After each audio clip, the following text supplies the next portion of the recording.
go ahead and press this all the way in.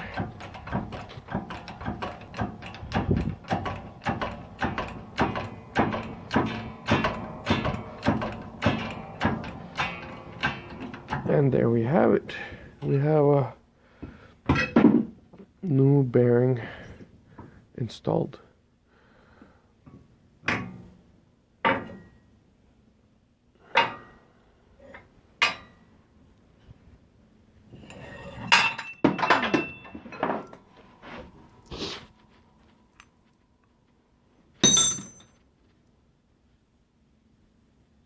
All right.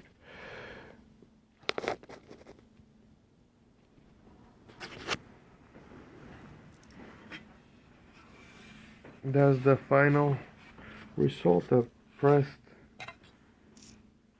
bearing.